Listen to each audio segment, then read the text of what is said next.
Good afternoon, everyone. Something that I want to disagree with Wei Yi is even Buddhists, they burn a lot of just people and justice. So it's not only Taoists, all right? But we are actively trying to encourage people not to burn because it's environmentally not healthy and also it wastes your money, honestly. A lot of people misinterpret Buddhism. They think that Buddhism is just to go and pray to the Buddha or the Guan Yin. A lot of Chinese, we all know the Guan Yin, especially where the Waterloo Street, Guan Yin Miao, the crowd there is crazy. So everyone just goes there to pray. I hope that I have good business. I want a good job. I want to marry a good person and all this. They just wish all these things. But actually, Buddhism is much, much more than that. If I ask any one of you here, anything that the Buddha has taught, I'm sure a lot of you all don't know. You all will just think that, oh, Buddhism, oh, just go and pray only, what? Pray to the Buddha whatever I want. And then if you get it, you get it. If you don't get it, then too bad.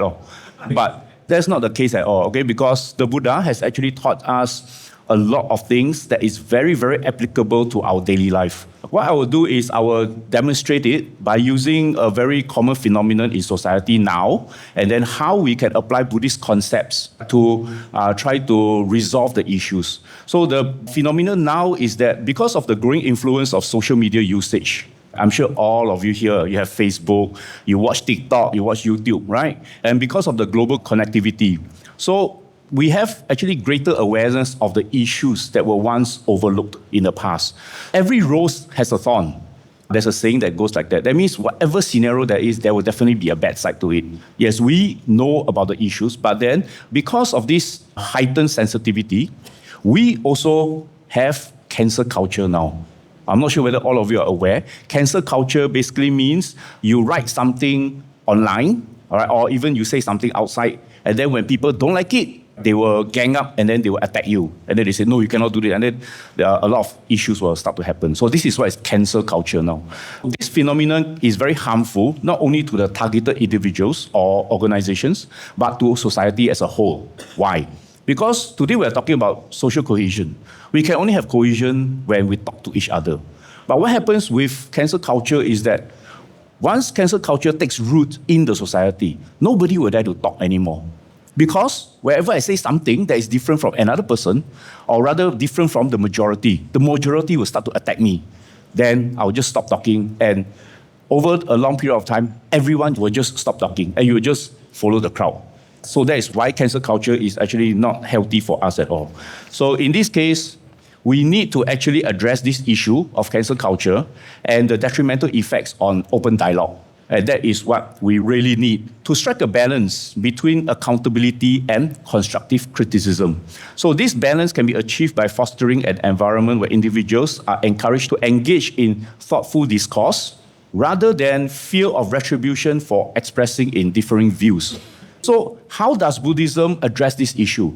The Buddha taught us a way to manage this in the Middle Discourses 103, those who are interested. When arguments between parties escalate or become excessive, it is important to involve a third-party mediator or facilitator.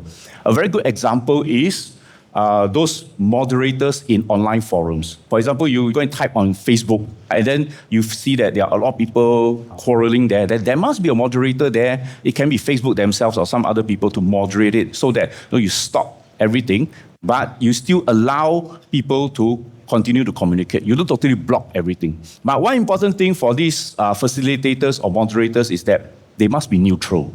These neutral parties can help to de-escalate tensions, ensure that both sides are heard, and work towards finding common ground. So without neutrality, the mediation process could end up making the conflict even worse. Because if the moderator starts to help one party, then the whole thing will just go off to one side, and then the other side will not get hurt. And this also will create the end of open dialogue. Now we're talking about a very big group, but what about if you are just talking one-to-one? So let's say if you're talking one-to-one, and you know that whatever that person is saying is definitely wrong. There's no questions about it. But it is also essential that you, as the respondent, address the issue in a calm, respectful, and non-abusive manner so that you can encourage the person to talk more. But then the thing is, you don't overreact to what they are saying. So in this case, how should the respondent react to this? The Buddha taught in the Middle Discourse 139 that the discussion should focus on the matter at hand and not the person involved, so that you can ensure that the conversation remains productive and centered on resolving the issue, rather than escalating personal animosity. That means you start attacking each other instead of talking about the issue. It could be, why is it that the floor is dirty? But then you start attacking each other because of you lah. Then you start quarreling like that. So it's not resolving the issue. In this case, the Buddha taught the second way. But the thing is, these two methods, it actually requires the person, the moderator or the respondent, to maintain composure in the situations mentioned. And this can be very, very challenging, because the natural human instinct, when confronted with incorrect or offensive views, is to respond with frustration or even anger. The moment someone say, why is it so dirty here? And then someone say, oh, you law, it's not you, then you get angry or get frustrated, right? Then you will start the argument. So it is very important to maintain your composure. In order to have this self-control, in Buddhism, the Buddha taught 4 meditation methods. These 4 meditation methods is a set of meditation. It is called the divine dwellings. These practices is known as kindness, compassion, altruistic joy, and equanimity. So these 4 come in one set. Through dedicated practice of these meditation techniques, we can develop self-restraint and balance during challenging interactions. So when we are engaged in difficult conversations, these practices work together synergistically. So kindness, when you develop kindness, it helps to maintain goodwill even when the parties disagree. Then when you develop compassion, it allows us to understand the underlying pain or fear driving hostile positions.